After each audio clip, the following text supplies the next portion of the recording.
Le MotoGP n'avait jamais été aussi rapide. Les motos actuelles freinent plus tard, accélèrent plus fort et battent des records chaque week-end. Et pourtant, de nombreux pilotes disent qu'il est maintenant plus difficile de dépasser qu'il y a 15 ans. C'est le paradoxe. La catégorie la plus avancée de l'histoire crée des courses où parfois personne ne peut attaquer. Et le plus fou, c'est que le problème ne vient pas du moteur, ni des pneus, ni même de l'électronique. Il vient de l'air. Car aujourd'hui, une Ducati moderne peut générer une telle charge aérodynamique qu'à plus de 300 km/h, elle utilise littéralement le vent pour plaquer la roue avant contre l'asphalte. Le problème est que lorsqu'une autre moto tente de la suivre, elle entre dans une zone turbulente où elle perd en stabilité, en température et en confiance au freinage. C'est fondamentalement de la Formule 1, mais sur deux roues. Et voici la question gênante à laquelle personne dans le paddock ne veut répondre directement. L'aérodynamisme a-t-il rendu les motos meilleures ou a-t-il rendu les courses pires? Avant de commencer, je veux que tu me répondes rapidement en commentaire avec un seul mot, évolution ou destruction. Pendant des années, Ducati a traîné le même problème qu'aucun moteur ne pouvait résoudre. La Desmosedici était une puissance pure enfermée dans un châssis qui ne savait pas quoi en faire. Elle avait l'un des moteurs les plus violents du paddock, une accélération brutale en sortie de virage et un profil de puissance si agressif que les pilotes se battaient en permanence contre le wheelie. Chaque fois que tu ouvrais les gaz en sortant d'un virage lent, la roue avant cherchait le ciel. La moto ne tournait pas aussi finement qu'une Yamaha, ni ne freinait avec l'agressivité d'une Honda. Elle était rapide en ligne droite et difficile dans tout le reste. Entre 2011 et 2014, Ducati a tout essayé. Ils ont changé la géométrie du châssis. Ils ont testé des cadres en aluminium lorsque le règlement le permettait. Ils ont modifié le profil du moteur. Ils ont engagé Valentino Rossi, espérant que son expérience compenserait les limitations de la moto, et le résultat fut l'une des étapes les plus frustrantes de la carrière de l'Italien. 2 saisons perdues, sans rythme, sans confiance, terminant les courses loin du podium. Si Rossi ne pouvait pas dompter cette moto, le problème venait de l'ingénierie, pas des pilotes. Et alors Ducati a pris une décision qui allait changer l'histoire de la catégorie. En 2013, ils ont recruté Luigi Dall'Igna comme directeur technique. Dall'Igna venait d'Aprilia, où il avait accompli quelque chose d'extraordinaire dans la catégorie Superbike. Prendre une moto avec de réelles limitations mécaniques et la rendre compétitive en utilisant l'aérodynamisme de manière beaucoup plus agressive que n'importe quel rival. C'était un ingénieur qui pensait le problème différemment. Quand il est arrivé chez Ducati et a analysé la Desmosedici, son diagnostic fut clair. Il ne fallait pas rendre le moteur plus doux. Il fallait trouver un moyen pour que toute cette puissance touche le sol. Sa solution fut de travailler l'air. L'idée de base n'était pas nouvelle. En Formule 1, la charge aérodynamique était fondamentale depuis les années 70. Les voitures utilisèrent des ailerons, des fonds actifs et des diffuseurs pour générer de l'appui, cette force verticale qui plaque le véhicule contre l'asphalte et lui permet de freiner et de prendre les virages beaucoup plus vite que ce que la physique ne semblerait permettre. Mais en moto, l'aérodynamisme avait toujours été secondaire. Le carénage était travaillé pour réduire la résistance à l'avancement, non pour générer une charge active. Personne ne l'avait utilisé comme outil principal de développement. Dall'Igna a changé cette logique. En 2015, Ducati est apparu dans le paddock avec des ailettes latérales montées sur le carénage, avant qui semblait venir d'une autre dimension. Elles étaient grandes, visuellement agressives et généraient toutes sortes de commentaires dans le paddock. Les rivaux riaient. Certains ingénieurs ont déclaré publiquement qu'il s'agissait d'une solution de laboratoire qui n'avait aucun sens sur une moto. Quelques commentateurs les ont comparés à des ailes d'avion jouets. Personne ne riait à la fin de la saison. Ce que faisaient ces ailes, c'était générer de l'appui sur le train avant à haute vitesse. Plus la moto roulait vite, plus elle produisait de force vers le bas. À 280 ou 300 km/h, ces ailettes pouvaient générer l'équivalent de 10 dizaines de kilos de pression sur la roue avant selon le circuit et la configuration. Cela éliminait le wheelie d'une manière qu'aucune cartographie électronique ne pouvait entièrement reproduire. Au lieu de couper la puissance lorsque la roue se levait, cela la maintenait simplement collée au sol de manière physique, constante, sans intervention. Et cela changeait tout. Avec l'avant sous contrôle, Ducati a pu ouvrir la cartographie moteur de manière auparavant impossible. Elle a pu durcir la suspension avant sans perdre de stabilité. Elle a pu modifier la géométrie pour que la moto tourne avec plus de précision sans compromettre la sortie de virage. Chaque élément du package est devenu plus efficace car il ne luttait plus contre le comportement imprévisible généré par l'excès de puissance. L'étape suivante fut le système de hauteur variable, les fameux All Shot Device. L'idée était que la moto abaisse physiquement sa hauteur au moment de l'accélération maximale, réduisant le centre de gravité et améliorant l'aérodynamisme de pénétration. En sortie de virage, la moto s'écrasait, l'air la traversait plus efficacement et l'impulsion vers l'avant était plus grande. Dans les années suivantes, ce système a été affiné pour fonctionner également au freinage, permettant d'abaisser le train arrière pour stabiliser la moto avant le virage. Ducati n'a pas développé une seule innovation. Elle a développé un écosystème complet où chaque pièce avait un sens parce que les autres existaient. Le reste du paddock est entré en crise. Honda a mis 2 saisons à réagir avec ses propres appendices aérodynamiques. Aprilia, qui, ironiquement, possédait une partie des connaissances de base grâce à son histoire avec Dalinia, a accéléré son propre programme. KTM est arrivé en MotoGP en 2017 et, dès le premier jour, a construit sa moto en partant du principe que l'aérodynamisme était non négociable. Yamaha fut la plus lente à s'adapter, en partie par philosophie de conception et en partie parce que son moteur, plus doux et progressif, n'avait pas le même problème de wheelie que la Ducati. Mais même Yamaha a fini par ajouter des ailerons car ils ont compris que sans eux, ils perdaient simplement du temps en piste dans les secteurs où la charge avant faisait la différence. En moins de 4 ans, le MotoGP est passé d'une catégorie où l'aérodynamisme était décoratif à une catégorie où il était central. Et ce changement a apporté quelque chose que personne n'avait entièrement calculé. Les motos sont devenues extraordinairement sensibles au type d'air qu'elles recevaient, air propre ou air turbulent. Et là a commencé le deuxième problème.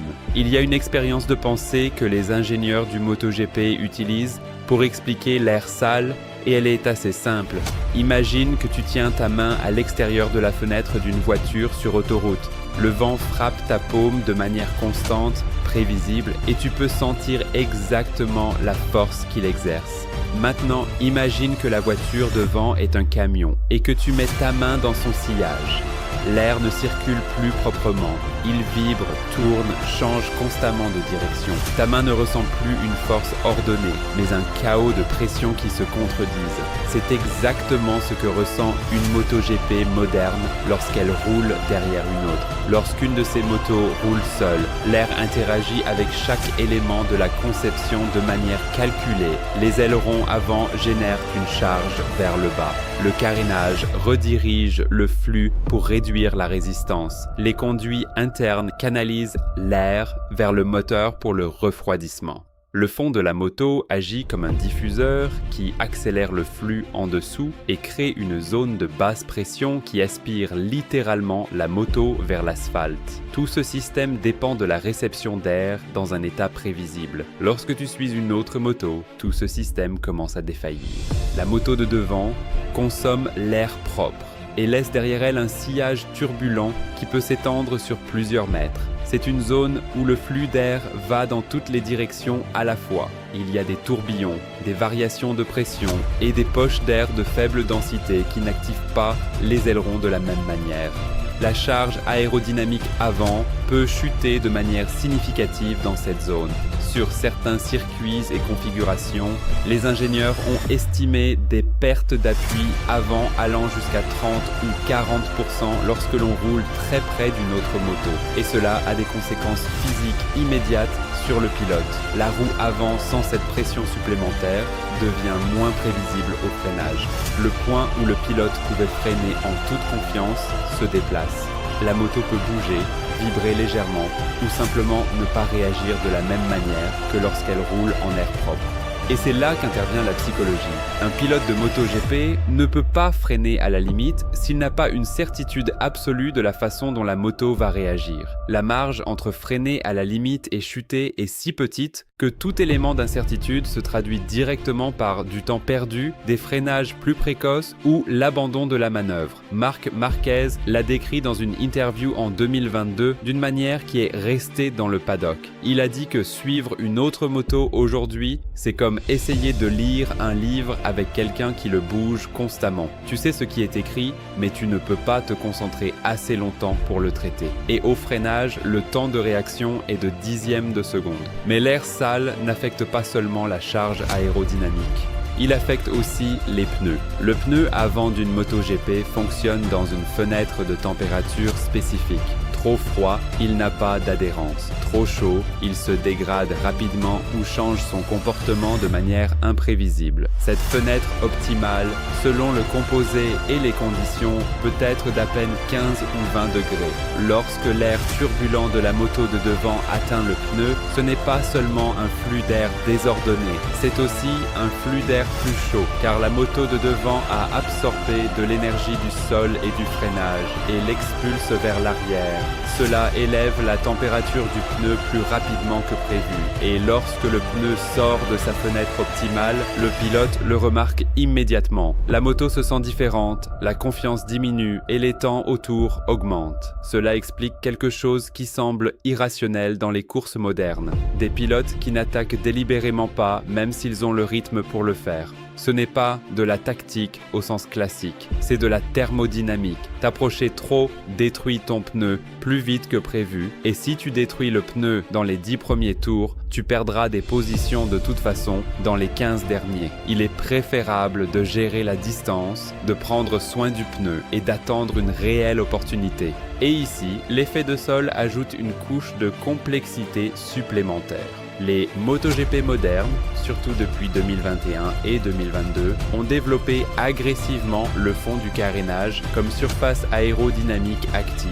Le concept vient directement de la Formule 1 des années 70 et 80, lorsque Lotus a introduit les voitures à effet de sol qui utilisaient l'espace entre le châssis et l'asphalte comme un canal de basse pression. En MotoGP, l'échelle est différente, mais le principe est le même.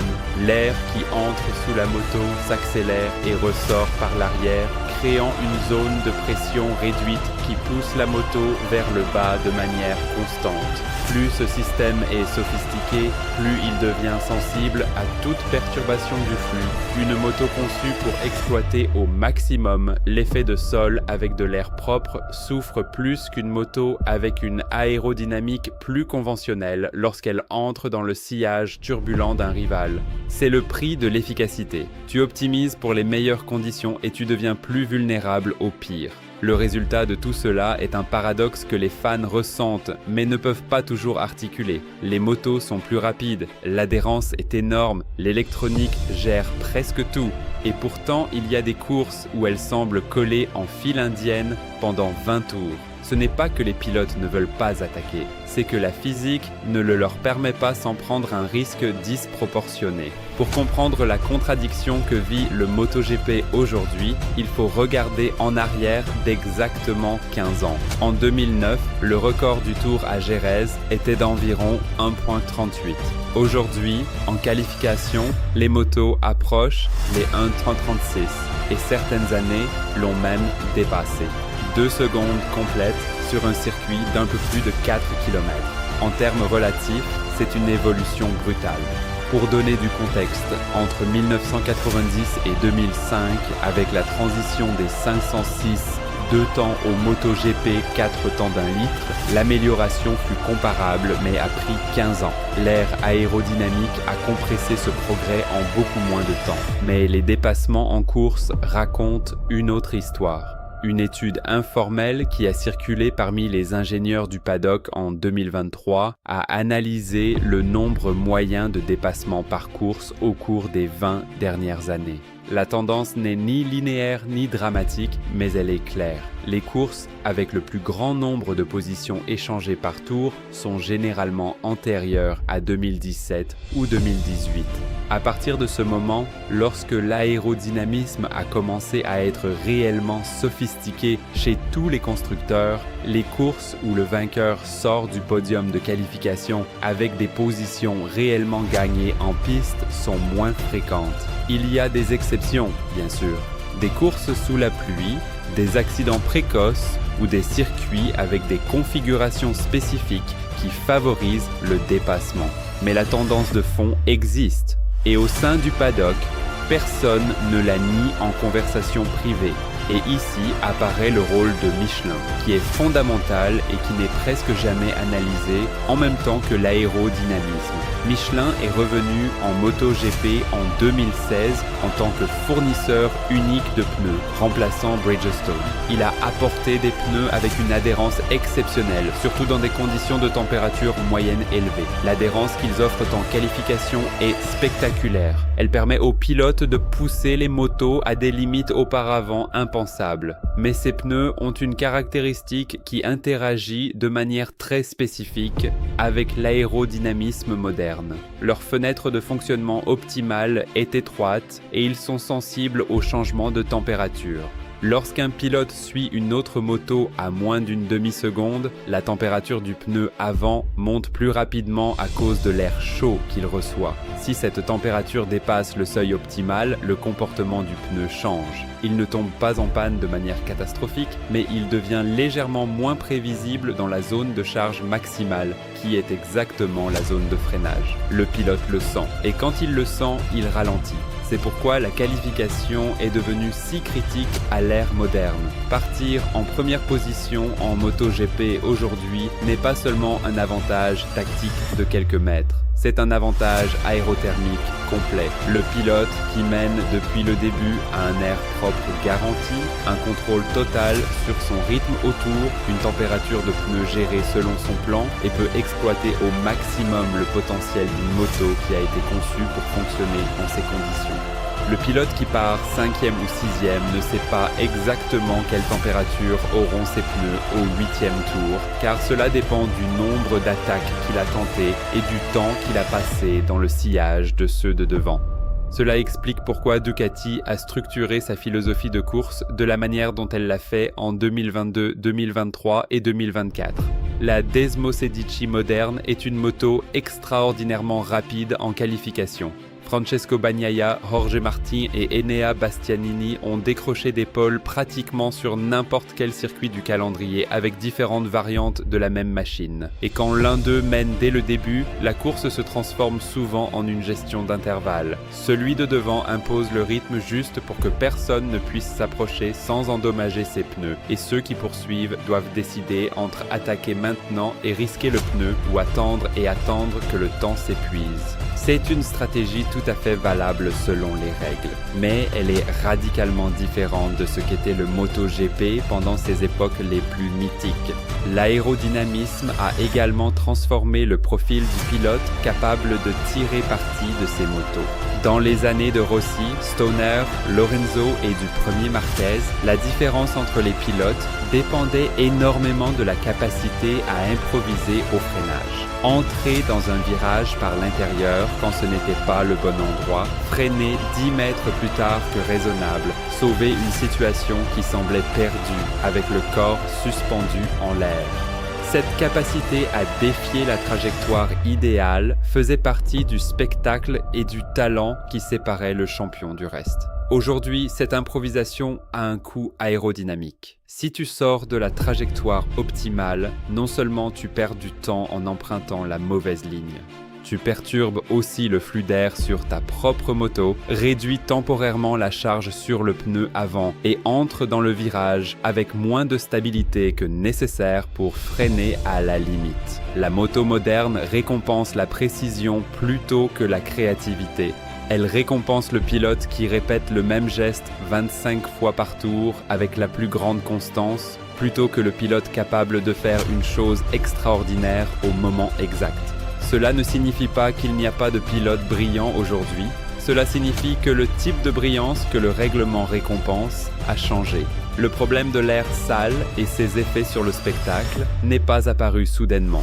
Ce fut une accumulation de signaux que le paddock a ignorés ou minimisés jusqu'à ce qu'ils deviennent impossibles à ignorer. À partir de 2021 et plus clairement en 2022 et 2023, des courses ont régulièrement commencé à apparaître où un groupe de 4 ou 5 pilotes roulait en file indienne pendant 15 tours à moins de 3 dixièmes entre le premier et le dernier. Et pourtant, personne n'attaquait. De l'extérieur, surtout pour le nouveau spectateur, cela pouvait sembler excitant. Les motos étaient proches, le résultat semblait incertain. Mais les fans plus expérimentés et les pilotes eux-mêmes savaient qu'en réalité, rien ne se passait. Personne n'essayait quoi que ce soit parce que personne ne pouvait tenter quoi que ce soit sans conséquences immédiates sur ses pneus. Les radios techniques de ces courses sont devenues révélatrices. Les pilotes ne demandaient pas de réglage moteur, ni de cartographie différente, ni de changement de freinage. Ils demandaient des informations sur la température du pneu avant. Ils demandaient quelle pression ils avaient. Ils consultaient s'ils pouvaient s'approcher davantage ou s'ils devaient maintenir la distance. Les ingénieurs de piste répondaient avec des données et des recommandations sur le nombre de tours qu'ils pouvaient maintenir un certain rythme sans compromettre la dégradation. C'était une conversation de gestion des ressources, pas d'attaque. Et parfois, la recommandation était littéralement de ralentir.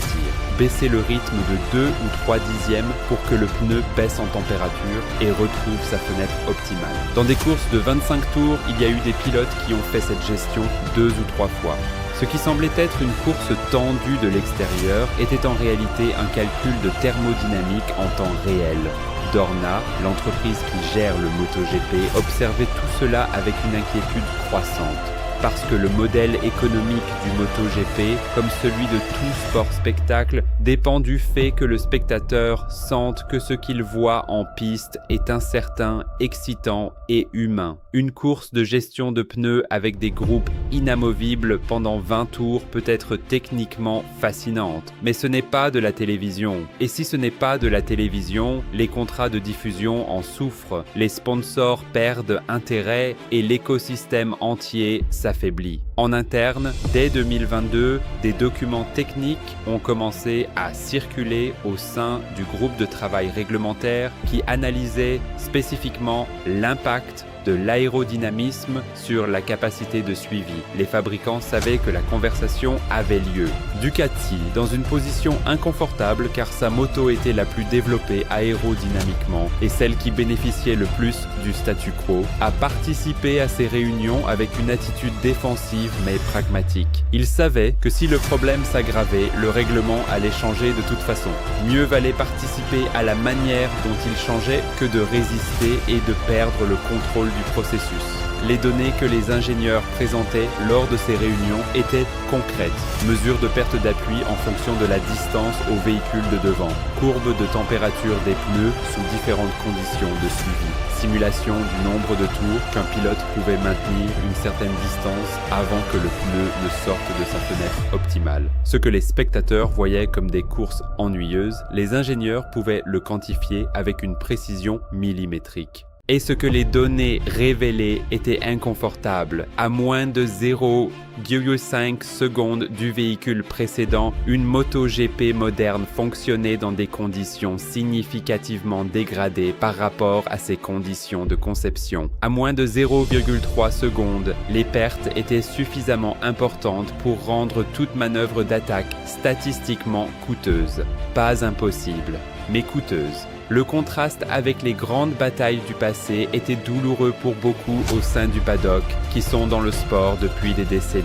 En 2006, Valentino Rossi et Nicky Hayden se sont disputés le championnat jusqu'à la dernière course avec des styles radicalement opposés. Rossi était un maître de l'improvisation au freinage, capable de changer sa trajectoire au dernier moment et de surprendre des rivaux qui croyaient savoir exactement ce qu'il allait faire. Casey Stoner, entre 2007 et 2011, pouvait freiner là où personne d'autre ne freinait et maintenir une Ducati que personne d'autre ne pouvait dompter dans des conditions qui auraient détruit le pneu de n'importe quel autre pilote.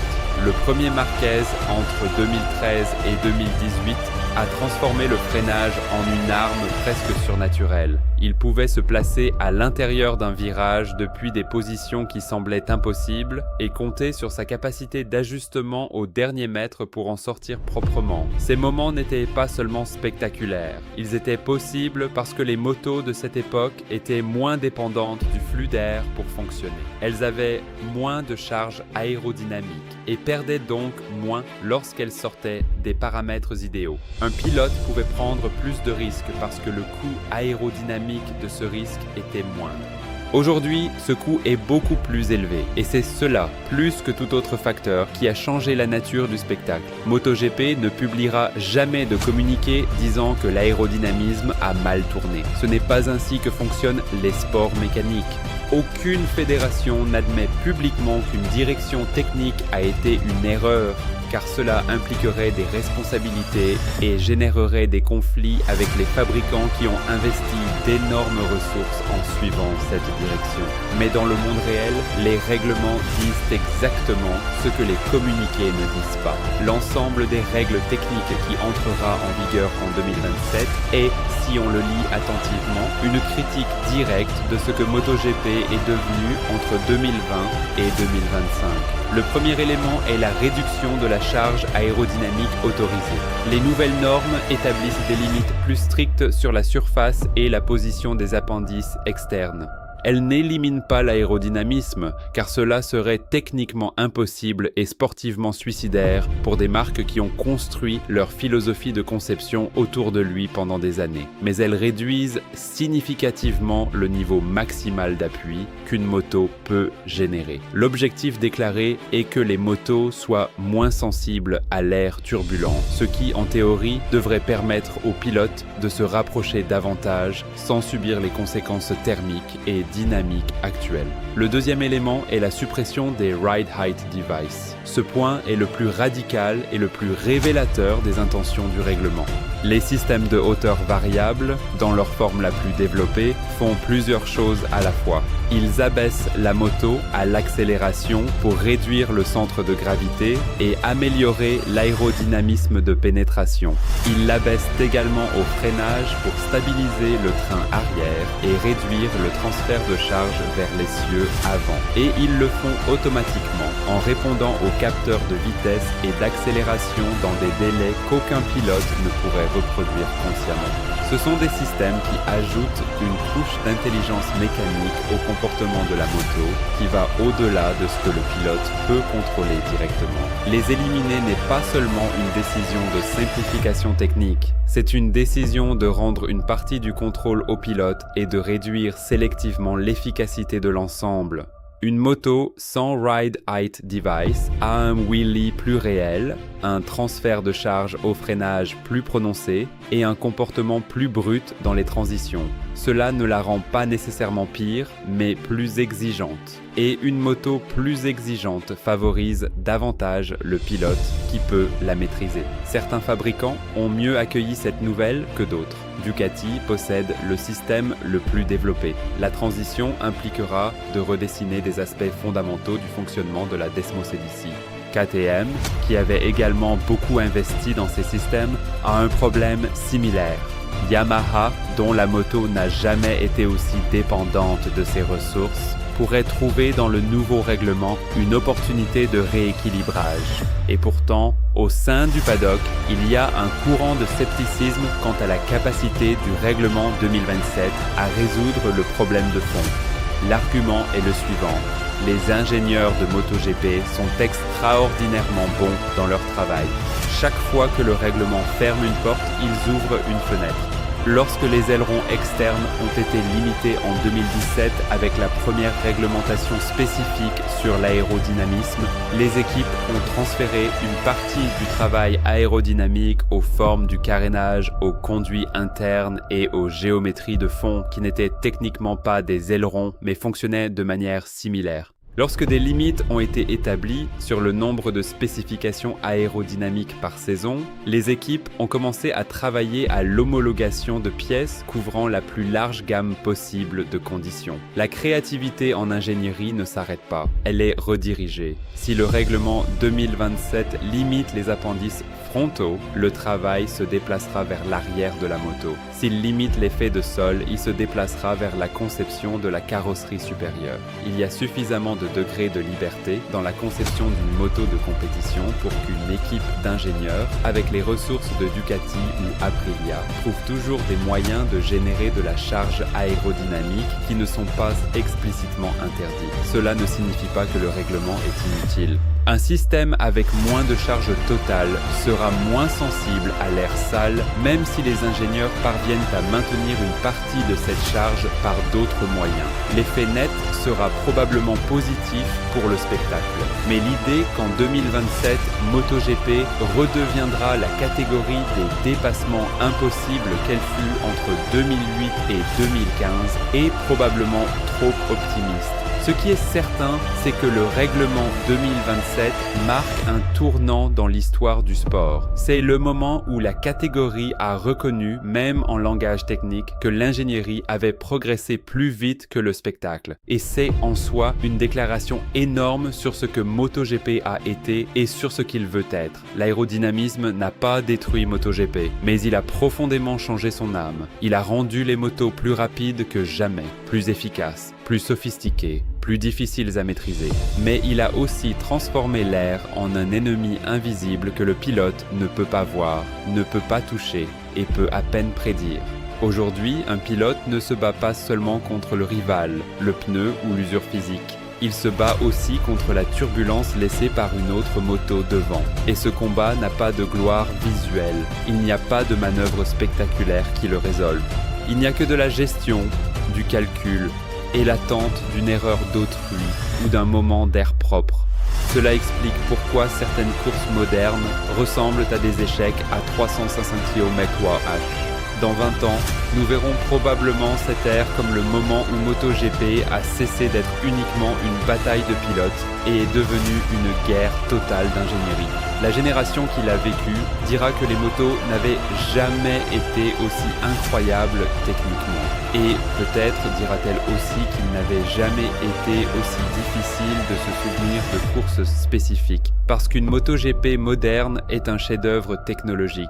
Mais si personne ne peut la dépasser, peut-être est-elle trop parfaite et maintenant, c'est à vous. Si vous pouviez choisir une seule chose pour l'avenir de MotoGP, plus de technologie ou plus de batailles au corps à corps? Je vous lis en commentaire.